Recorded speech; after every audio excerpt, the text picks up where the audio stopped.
নমস্কার, চলে এসেছি কিছু গুরুত্বপূর্ণ খবর নিয়ে সোয়ান নিউজে। রাঘব চাড্ডা নতুন দায়িত্ব। রাজ্যসভা পিটিশন কমিটির নতুন চেয়ারম্যান হিসেবে নিযুক্ত হলেন রাঘব চাড্ডা। সম্প্রতি রাজ্যসভার চেয়ারম্যান সিপি রাধাকৃষ্ণ কমিটিকে পুনর্গঠন করেন এবং 10 জন সদস্যকে মনোনীত করেন। তারই অংশ হিসেবে রাঘব চাড্ডাকে এই গুরুত্বপূর্ণ দায়িত্ব দেওয়া হয়েছে। 20 মে থেকে এই নতুন কমিটির কার্যকর শুরু হয়েছে।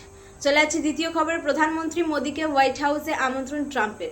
মার্কিন প্রেসিডেন্ট ডোনাল্ড ট্রাম্প ভারতের প্রধানমন্ত্রী নরেন্দ্র মোদীকে হোয়াইট হাউসে আমন্ত্রণ জানিয়েছেন এবং মার্কিন রাষ্ট্রদূত জানিয়েছেন ভবিষ্যতে দুই দেশের সম্পর্ক আরও শক্তিশালী করতে এই আমন্ত্রণ।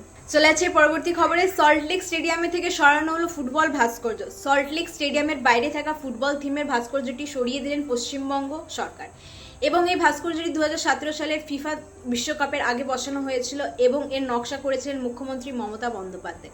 স্টেডিয়ামের পরিকাঠামোর উন্নয়নের পরিকল্পনার অংশ হিসেবে এই সিদ্ধান্ত নেওয়া হয়েছে বলে জানা গিয়েছে। চলে আছে আজকে শেষের খবরের দিকে। ককরোচ জনতা পার্টির ওয়েবসাইট বন্ধ। ককরোচ জনতা পার্টি নামে এক নতুন রাজনৈতিক সংগঠনের ওয়েবসাইট বন্ধ হয়ে গেছে বলে দাবি করেছেন দলের প্রতিষ্ঠাতা অভিজিৎ দেবকে। তিনি জানিয়েছেন দলের ওয়েবসাইট ও ইনস্টাগ্রাম অ্যাকাউন্টটি হ্যাক করা হয়েছে, তবে তার দাবি ইতিমধ্যে প্রায় 10 লক্ষ মানুষ তাদের সঙ্গে যুক্ত হয়েছেন এবং সোশ্যাল মিডিয়ায় তিনি বলেন আমাদের এত সহজে থামানো যাবে না। ধন্যবাদ, ভালো থাকবেন, সুস্থ থাকবেন। Stay tune with Swan news.